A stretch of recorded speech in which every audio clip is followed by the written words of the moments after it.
नमस्कार, स्वागत है आपका हमारे YouTube चैनल आपका भविष्य में। मेरे चैनल को सब्सक्राइब करें, लाइक करें एंड शेयर करें, क्योंकि दोस्तों हम आपके लिए ही वीडियोस बनाते हैं और ये सारी वीडियोस आपके लिए ही लाभदायक साबित होते हैं। तो चलिए दोस्तों, आइए आज की वीडियो में देखते हैं क्या है खास और किस टॉपिक के बारे में हम बात कर रहे हैं। दोस्तों, हनुमान जयंती है और बहुत सारे प्रश्न आ रहे हैं कि हनुमान जयंती के अवसर पर महिलाओं को किस प्रकार पूजा करनी है, क्या क्या आराधनाएं महिलाएं कर सकती हैं, क्या नहीं कर सकती हैं। मेरे लिए पॉसिबल नहीं हो रहा है अलग अलग जवाब दूं, इसलिए यह खास वीडियो मैं उन महिलाओं के लिए बना रही हूं जो ये प्रश्न कर रही हैं। बड़ी ही कॉमन सी चीज है, कलयुग में हनुमान जी की पूजा से भक्तों के सभी मनोरथ सिद्ध होते हैं और हनुमान जी की आराधना में कब आराधना करने से सभी प्रकार के संकट बहुत ही आसानी से दूर हो जाते हैं। आप लोगों को मैंने बहुत सारे उपाय बताए हैं। इस बार इमरती का भोग लगाना है, पान का बीड़ा का भोग लगाना है, हनुमान जी को गुलाब की पत्तियों के फूल की माला चढ़ानी है, बहुत सारा सिंदूर चढ़ाना है, चोला चढ़ाना है, बहुत सारे एक से एक उपाय मैंने आपको बताए हनुमान जी को खुश करने के। वो सभी आपको जो सुविधा हो सारे आप कर सकते हैं, एक से अधिक कर सकते हैं। पैसे नहीं है, खर्च करने के लिए नहीं है, बजट में नहीं है, तो सिर्फ मंत्र जाप आप कर सकते हैं। तो दोस्तों, बस किसी भी तरह बाबा को मनाना है, अपनी विपदाओं से हटाना है हमें। और दोस्तों, ये ध्यान रखें, हनुमान जी की पूजा करने से भक्त निर्भय हो जाते हैं। उनके जीवन में जो भी समस्याएं आने वाली होती हैं वो दूर हो जाती हैं और किसी भी विषय का भय नहीं रहता है। अब हनुमान जी को अखंड ब्रह्मचारी माना जाता है और महायोगी भी हैं, इसीलिए सबसे जरूरी है कि उनकी किसी भी तरह की उपासना में ब्रह्मचर्य आपको जरूर अपनाना है और अपनी इंद्रियों को संयम में रखना है। यह बहुत इम्पोर्टेंट होता है हनुमान जी की पूजा में। वैसे तो देखिए, हनुमान जी के लिए कोई भी लिंग में भेद नहीं होता है, चाहे वो पुरुष हो या स्त्री हो, दोनों ही समान रूप के होते हैं। पर हनुमान जी विशेषकर ब्रह्मचारी होने की वजह से उनकी पूजा का अधिकार महिलाओं को कुछ लिमिट में किया गया है। इसका कारण यह था कि हनुमान जी सभी महिलाओं को माता के स्वरूप मानते थे और किसी भी स्त्री का अपने आगे झुकना उन्हें नहीं भाता था, क्योंकि वे स्वयं स्त्री जाति का बहुत नमन किया करते थे। इसलिए उनकी पूजा में कोई कार्य ऐसा महिलाओं को नहीं करना चाहिए जिसमें उनको छूना पड़े या झुकना पड़े।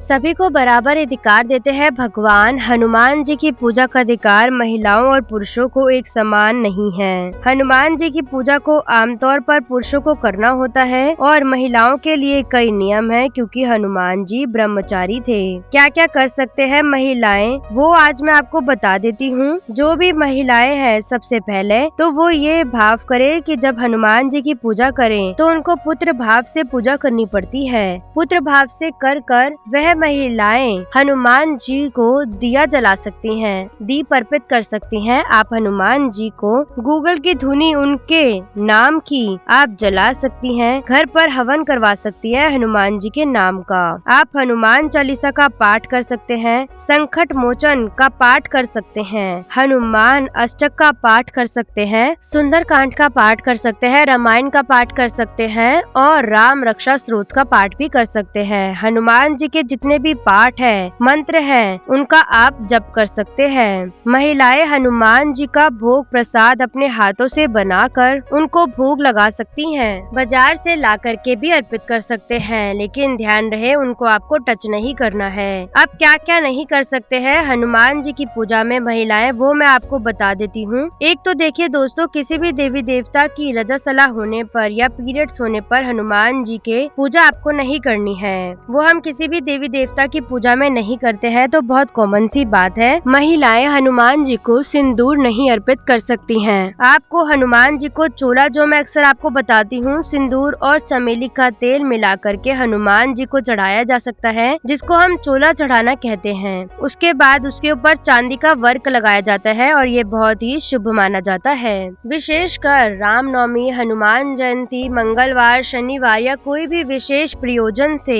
हनुमान जी को चोला चढ़ाया जाता है और ये चढ़ाना बहुत ही शुभ माना जाता है। लेकिन जब भी चोला चढ़ाना हो तो ये बात याद रखे कि जेंट्स ही चढ़ाएंगे चोला, महिलाओं को चोला नहीं चढ़ाना है। बजरंग बाण बाण का पाठ नहीं करती हैं महिलाएं। बजरंग बाण का पाठ आपको नहीं करना है और हनुमान जी को आसन भी नहीं देना है आपको।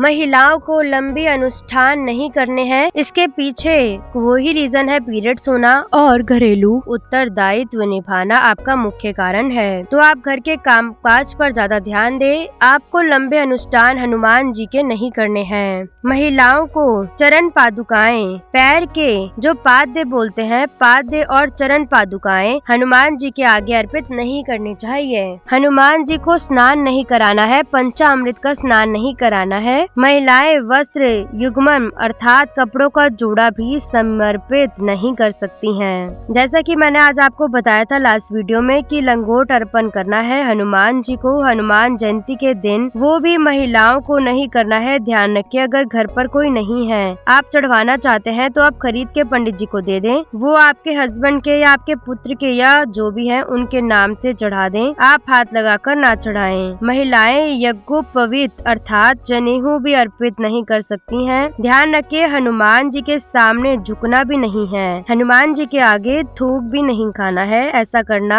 माना जाता है हनुमान जी इससे नाराज हो जाते हैं। हनुमान जी के आगे किसी भी स्त्री को नमन करना बिल्कुल मना है। हनुमान जी के आशीर्वाद से सभी बिगड़े हुए काम चुटकी में बन जाते हैं। कहा जाता है कि हनुमान जी कलयुग में जागृत देवता है और श्री राम कथा और सुंदरकांड के पाठ से भक्त हनुमान जी की उपस्थिति हमेशा महसूस कर सकते हैं और हनुमान जी का आशीर्वाद मिल गया तो समझो सारे काम बन गए। इसलिए हम इनको महावीर, रुद्र अवतार, पवन पुत्र और अंजनी पुत्र आदि नामों से भी जानते हैं। तो सभी महिलाएं सुंदरकांड, राम कथा का पाठ कर सकती है, रामायण का पाठ कर सकती है। सिर्फ बजरंग बाण का पाठ आपको नहीं करना है। ध्यान रखें, वो भी अगर एक्सट्रीम केस है, बहुत ज्यादा दुखी है, आप करना ही चाहती है तो पुत्र भाव से आपको करना पड़ेगा। सर्वशक्तिमान श्री राम भक्त हनुमान हमेशा ही अपने भक्तों पर आशीर्वाद बनाए रखते हैं और उनकी पूजा से काले जादू, आर्थिक स्वास्थ्य, नकारात्मक ऊर्जा, अध्ययन और डर संबंधी समस्याओं से निजात मिल जाता है।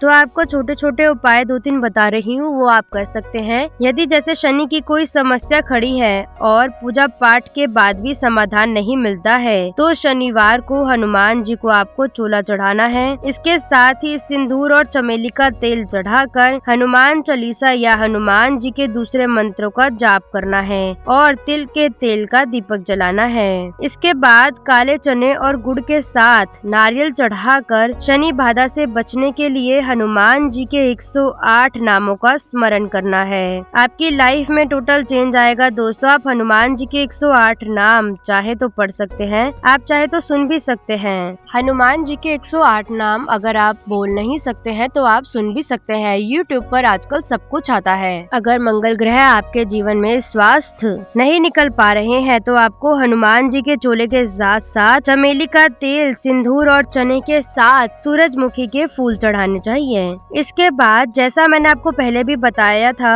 9 पीपल के पत्तियां लेनी है, उस पर श्री राम लिखकर माला बनाकर हनुमान जी को आपको चढ़ा देना है। अगर आपका डर आपका पीछा नहीं छोड़ रहा है तो 7 दिन तक आपको हनुमान जयंती से 7 दिन तक हनुमान जी की रोज हनुमान अष्टक और हनुमान चालीसा का 108 बारी पाठ करना है। हनुमान जी का सिद्ध कवच पढ़ने से भी निश्चय ही फायदा होता है। अगर भगवान को पूरी तरह से आप खुश करना चाहते हैं तो अपनी ऊंचाइयों के अनुसार नाल को गांठ बांध कर नारियल पर लपेट कर उस पर केसर या सिंदूर से स्वस्तिक बना ले और हनुमान चालीसा पढ़कर हनुमान जी को चढ़ा दे। अपना मुख दक्षिण की ओर कर 7 दिन तक रोज पीपल के पेड़ के नीचे बैठकर 180 बारी आपको हनुमान चालीसा का पाठ करना है। तो ये भी माना जाता है कि धन के द्वार खुल जाते हैं। दोस्तों लास्ट आपको उपाय बताती हूँ जो महिलाएं कर सकती हैं, और वो है अगर आपको ग्रहों की समस्या सता रही है तो काला चना और गुड़ लेकर हनुमान जयंती वाले दिन तो करना ही है, साथ में ही मंगलवार और शनिवार को आप ये उपाय कर सकते हैं। हनुमान जी के मंदिर में प्रसाद बांटे और हनुमान चालीसा का जाप जरूर करें। तो दोस्तों कर लीजिए ये उपाय। अब किसी को शिकायत नहीं होगी कि महिलाओं को क्या करना है। हनुमान जी की पूजा में बार बार आपको प्रश्न नहीं करने पड़ेंगे। तो दोस्तों आज की वीडियो में बस इतना ही। लौटेंगे एक नए वीडियो के साथ। मेरे चैनल को लाइक, सब्सक्राइब, शेयर करना ना भूलें और मेरी इस वीडियो को लाइक आप अवश्य करें।